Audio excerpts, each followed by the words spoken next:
Welcome back to Next Gen Console Watch, our show following all the latest gaming hardware. I'm Jim Hadfield. This week, I'm joined by Max Scoville, host of Podcast Beyond, and Michael Hyam, who's IGN's Tech Reviews editor. Good morning to everyone. We're here recording this bright and early on the morning, right after the Game Awards, where we were up late working the show. Obviously, that was last night, and at the Game Awards, there's always just an absolute onslaught of game announcements and reveals and world premieres. Some of these games are right around the corner. Some will be playing next year, and some are quite a ways away. An entire console generation away, you might say. And today, we will share the Game Award reveals we just can't wait to play on our PlayStation 6 or next box. So, the Game Awards do not give out an award for grossest trailer. But if they did, it would go to Divinity this year. That thing was gross. Yeah, definitely. No, I was sort of watching with my kid nearby, and I was like, this is the part where I turn the laptop very far away and go in the other room. Yeah. That was gnarly. This was when they were teasing with that weird statue. Mm-hmm. I'm excited for this, but also a little bit, I don't know, a little bit irked that we're seeing it teased so early because it's going to be a long wait. Larian has said that this is going to be their biggest game to date. They've sort of talked about how, they're the follow-up to Baldur's Gate 3, which is obviously one of the most massively successful CRPGs of all time. They're going to say it. They're just swinging for the fences. It's going to be huge. And did they say this isn't going to be out until 2030? Did they say something like that, or did I dream that? I don't think I heard any sort of tease of a release window, but I mean, it probably won't be out until then. Yeah, no, it's definitely a ways off. They've been, clearly they're excited to just kind of, get people excited about it. I appreciate that it is. I don't know if it's a reboot or what, or a remake, or just a kind of return to form. But this is, they've been making Divinity games for a minute. They've made a few of them. Divinity Original Sin is, the precursor to Baldur's Gate 3, which got a lot of people really interested in that. I think it's kind of cool to see them, returning to their own roots and really, fleshing out their own universe, which admittedly does have its parallels to D&D, but it's kind of cool. They're not going to have Wizards of the Coast or Hasbro looming over them trying to, adhere to any kind of style guide. They're clearly able to do whatever the hell they want here, including, orgies and cannibalism, or, pig vomit, or whatever's happening in this. It's a lot. It is a lot. Obviously, Baldur's Gate 3 was a couple years ago now, but just major game development takes a lot more than a couple years these days.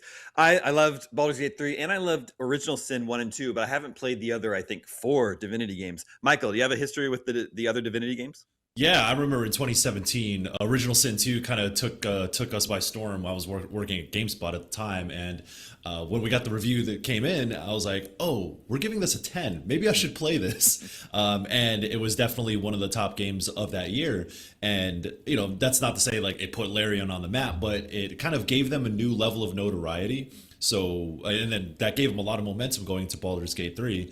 And it's going to be cool to see them revisit Divinity, that world, and do another one of those, because they have that notoriety now, and they can kind of play with their own tools, their own toys now, and like Max said, without the Wizards of the Coast and the D&D proper with it, and have their own rule set and call their own shots. I mean, they kind of did call their own shots with Baldur's Gate 3, especially with an early access period. And I imagine, I don't know if they've said one way or the other, but I think they're going to have a lot more resources, and I think people are going to be a lot more open to the idea of what Divinity Original Sin was, and because it was, a little bit more, it was tougher to get into, but it wasn't prohibitive by any means.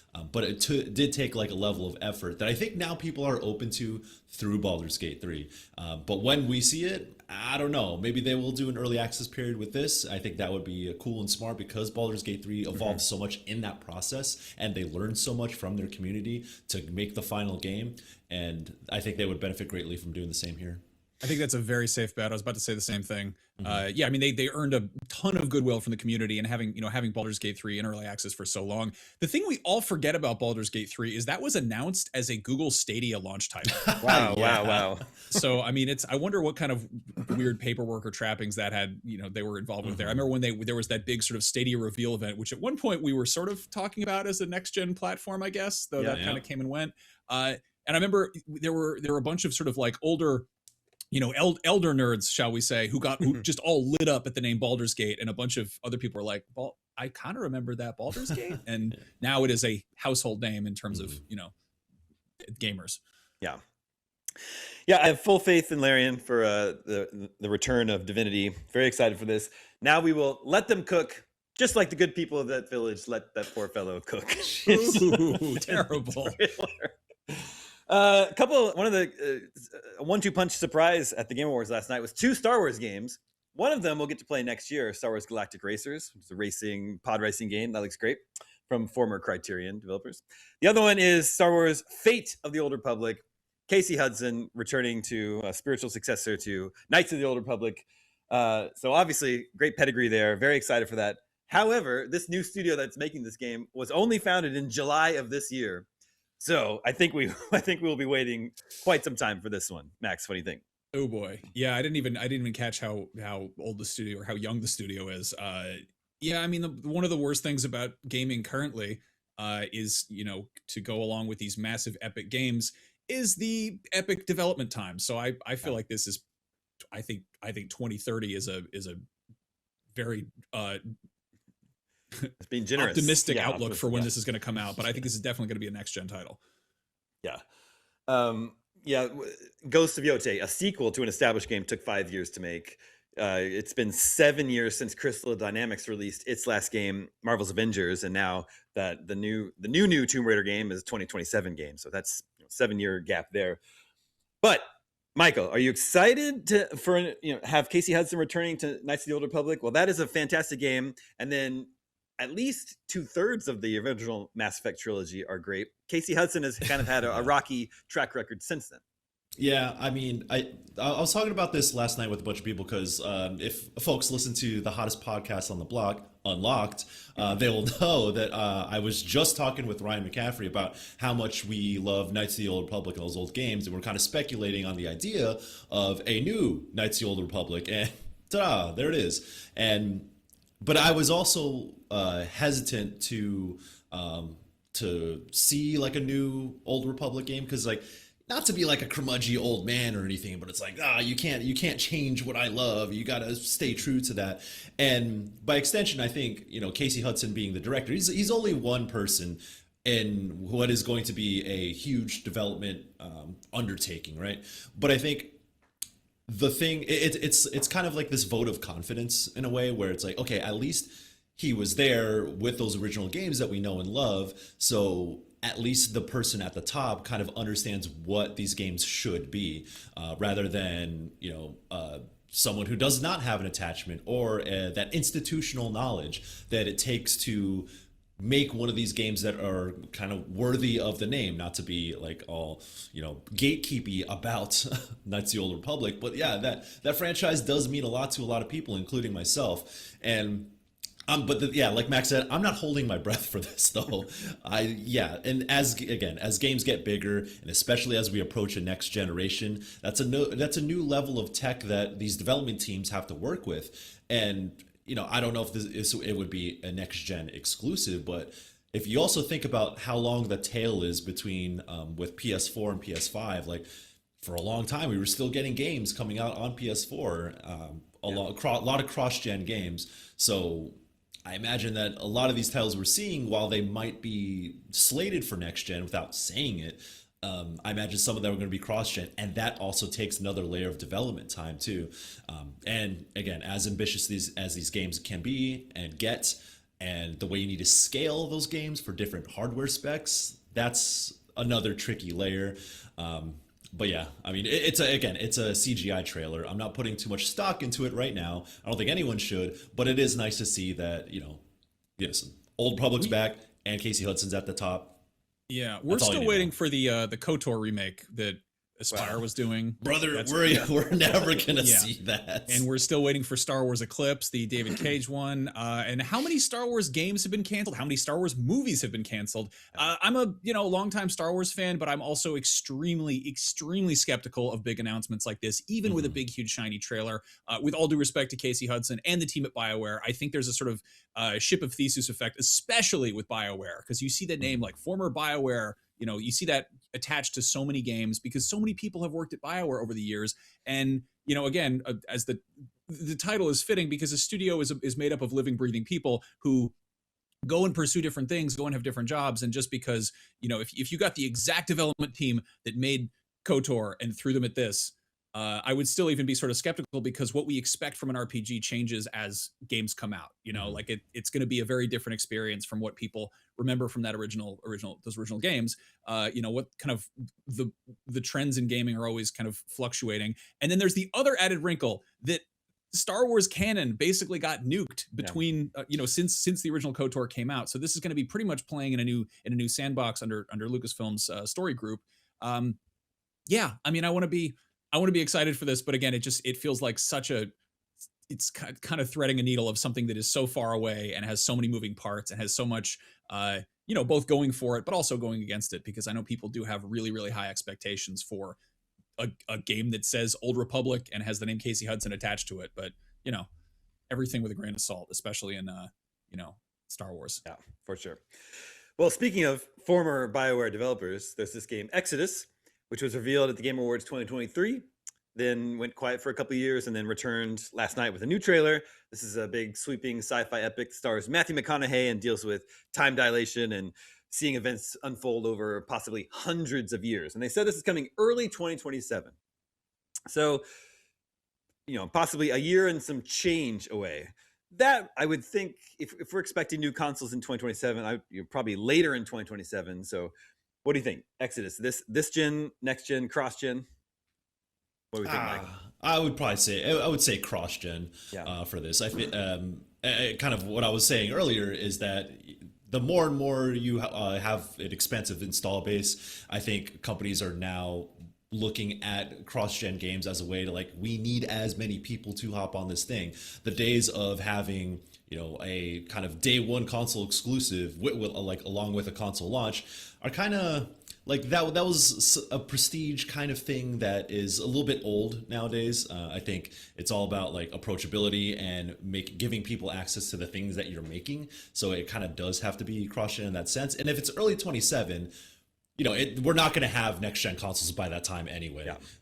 So I mean, if they could stick to that release date, I mean, when games of this scale give us release windows, I look at that and I think, all right, we'll see about that. And that's not throwing shade at anyone. It's just I think we've grown accustomed to not expecting things to come out in the time that they say, especially if it's their first time saying that they have a release window. We're like, all right. I think maybe Rockstar's what's the opposite of spoiling someone on something we just our expectations aren't as locked in on something when they give a release date. It's all right, we'll see it when we see it. I'm not even thinking about 2027. I'm not even thinking about 2026 right now.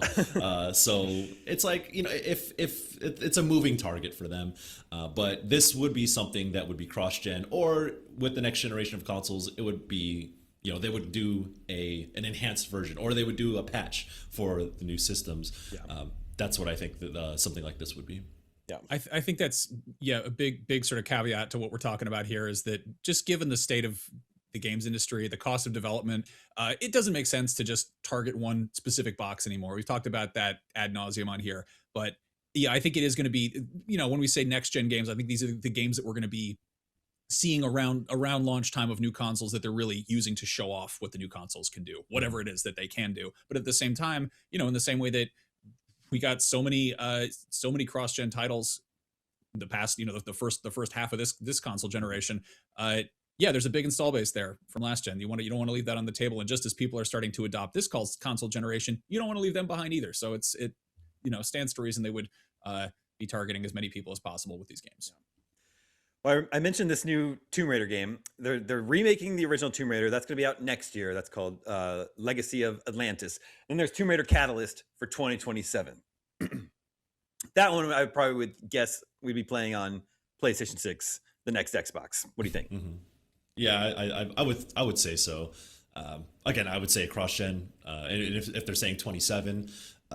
But also Crystal Dynamics, I think they've also have a history, the recent Tomb Raider games have a history of being graphical showcases as well. Mm-hmm. I remember Shadow of the Tomb Raider when I was reviewing video cards at the time, and ray tracing was new, it was one of the benchmark games, and it was one of those stress testers. And I look at this and I think of it the same way, because Tomb Raider as a series, at least in recent memory, is also a lot about visual spectacle. And when Lara Croft goes on these grand adventures and you go to these expansive environments, and the globe trotting and all of that, it lends itself well to having that visual spectacle. And I think it's also a way for them to show off how far tech has come in terms of graphics. And there's there's a lot of things going. There's, as you look at the trailer, there's whole environments crumbling around her as you're trying to get away, all that stuff. Yeah, Shadow of the Tomb Raider has so much of that, and it was a good stress tester, like I said. But again, this is a 2027 game, so it probably would be cross-gen. But again, also, with the recent developments at Crystal Dynamics and how tumultuous development has been with a lot of that studio's projects, 27 is, who's to say if they'll be able to hit sometime in that year. Again, that's not even a release window. That just says a year, and that can move. And as you get deeper into the year, and if it gets pushed to 2028, that would definitely be one of those games that would show off the new hardware. Yeah, for sure. The sort of elephant in the room there is Amazon being the owner of Crystal. That's a fairly recent development, and I know that Amazon kind of shifted its focus in terms of they're like, we're going to do more more casual and mobile type games. And I think they killed their Lord of the Rings MMO that they were working on, supposedly. Did we even hear like final confirmation on that? I can't recall, but yeah, Crystal was working on, they were a support studio for the Splinter Cell game, which got canceled. Or you mean Perfect Dark?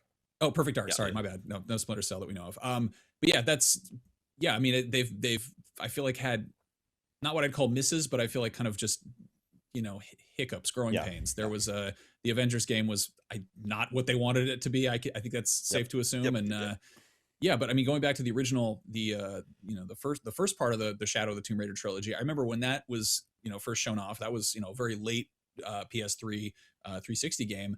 I remember they did the PC version. They were showing off really cool hair technology, really impressive stuff with Lara's hair, and then they put out the enhanced version, or the definitive version, what they called, that was properly taking advantage of the PS4 and Xbox One tech, which was phenomenal.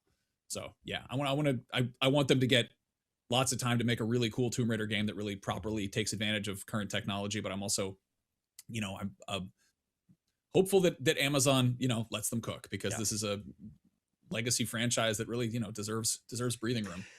I'm starting to think maybe it's time for a replay of that reboot trilogy. I haven't played them in a long time. Let's just do some quick hits to wrap up the show. Lords of the Fallen 2. That was also kind of a gross trailer. Current gen, next gen. Did they give a release window on that? I didn't see one if they did. I would probably say cross-gen on that one. I don't think Lords of the Fallen necessarily has the no shade to the quality of the previous games, but I don't think it has that cachet to impress themselves upon being a next-gen game. So I would say cross, probably. I think current. I don't know. They'll probably have like the souped-up PC version, and then maybe, yeah. Max, remind me what D&D Warlock was. I think I missed this one. That one's a ways off. That speaking of Wizards of the Coast, this is it was a newly founded studio. It's the actress from Battlestar Galactica came out to announce it, it's some some RPG stuff. And I feel like this is I feel bad for the folks working on this, because it Divinity definitely stole its thunder. But yeah, I don't know. I'm curious to see what a new D&D game looks like. And I don't think it's going to be like Baldur's Gate. But I'm always kind of interested to see how they license out that IP and what they do with it. 2 Wizards of the Coast games last night, because Exodus is also being published by Wizards of the Coast. And then which one was For Loop? That is the J.J. Abrams Bad Robot one. Yeah. With the creator of Left 4 Dead, which is a PlayStation game. Yeah. They just announced that they're partnering with PlayStation Studios for this. Yeah, I'm curious, I guess. I don't know. I feel like there's the people have been chasing that Left 4 Dead high for a decade and change, and we get games that could kind of come close, but I think it's very much sort of a right time, right place sort of thing. This looks cool though, Well, this gen they've see what it is. This gen they've had Helldivers 2, and they've got Marathon coming up next year. Do you think For Loop would be a PS6 game? seems very possible. But again, they don't want to leave that install base on the table. They got plenty of people with PlayStation 5s they probably want to pay attention to. And I think you're a Yakuza guy, Max. What about Gang of Dragon, which is a Yakuza game in all but name only, right? Okay, so Chaim's a Yakuza guy too. We have back when you were at our rival company, you came to my Halloween party dressed as Majima, and I went downstairs and changed in my Kiryu suit and fought each other chairs in my backyard. Yeah, man. I'm so excited for this. So for context, this is from Toshihiro Nagoshi's new studio. He left Sega, I believe, in 2021. He's pretty much, I mean, he's, if not the series creator, he's one of the architects of the Yakuza franchise. He also, co-created Judgment. His last game with Sega was, I think it was was Lost Judgment, the second Judgment game. The Yakuza franchise, I love it dearly. It has incredibly serious mainline stuff, and then it has very wacky side stuff. And I feel like the more recent games have leaned very heavily into the silliness. Mm-hmm. And this seems like he's kind of going back to basics and really sticking to like just brutal, hard-boiled gang underworld stuff. I love what what we're seeing here. Meanwhile, the RGG Studios has Project Sentry, which is a whole new IP that's still very Yakuza coded. Man, I'm excited to see what they do with this, because this is being published by NetEase. I feel like they just gave him some FU money, and yeah, I mean it's also it's got Yakuza games always have like the very serious core main story, and then completely bizarre stuff in the margins and lots of silly mini games. And Nagoshi's also the creator of Super Monkey Ball. So like what crazy activities is this dude going to be doing in his spare time? I'm dying to find out. Yeah, this Gang of Dragon, I saw this, I'm like, this is just a Yakuza game. They're going to play with a little bit around here and there with like guns and almost like a little bit more action film type thing. I mean, they have Don Lee or Ma Dong-suk, who's the lead character for this game.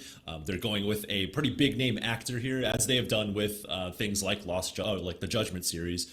But yeah, it's so funny because the last shot in this trailer is him walking out of Kabukicho and over the red sign. And that's an iconic thing. I mean, it's in Japan, in Shinjuku. Like, everyone knows that place. But specifically for Yakuza, the franchise, like, that is such an iconic piece to that whole game series. And then him going back and using that, and just using the real world location and not Kamurocho.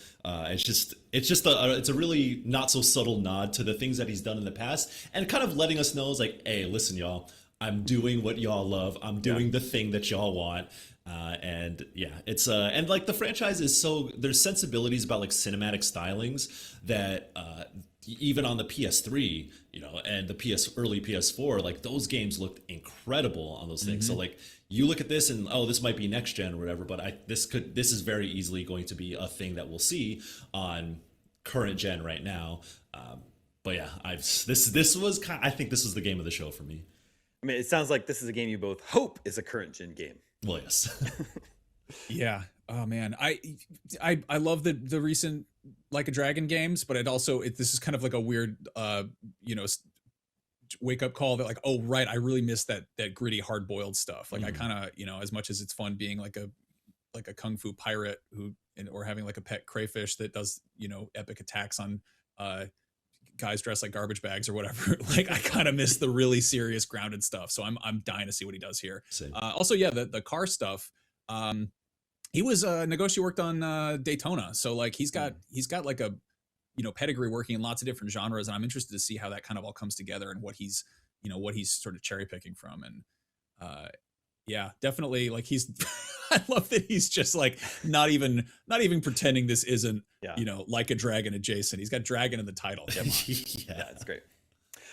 Okay, viewers, listeners, we want to know, what was your favorite announcement from the Game Awards 2025? One of the Star Wars games, Tomb Raider, Divinity, Gang of Dragon. Make sure to vote at IGN.com the day this episode goes live. We'll share the results with you next episode, just like we can. Last episode's poll, we were talking about the Switch 2. We were grading it. I think we gave it on average a B for its sort of like launch window, launch year. And that is what came out on top with you, but it's virtually split. 30.7% of you voted for B, but 30% voted C. So it's only the grade of B only won by a hair. Everyone seems kind of split there. So thought that was interesting. But, I have an important announcement. For Fallout fans, the Wand Company has created a 1x1 screen-accurate replica of the Pip-Boy 3000 MKV built using the actual geometry from the Fallout TV series. It's got a die-cast metal faceplate, hand-weathered finish, memory foam cuff, and a working TFT LCD screen that displays over 45 in-universe screens. It's also a fully functional clock with an alarm mode, FM radio, and it comes with a premium display stand that turns it into the ultimate desk or nightstand centerpiece. Whether you're cosplaying, collecting, or just living your best Wasteland life, this is the perfect Pip-Boy. Grab yours now at store.ign.com before they're gone. And that's our show this week. Thank you to both Max and Michael for joining me today. Thank you to Jobert and everyone working behind the scenes to make this episode possible. My name is Damon. We'll be back next week with one more next-gen console watch of the year. We'll see you then.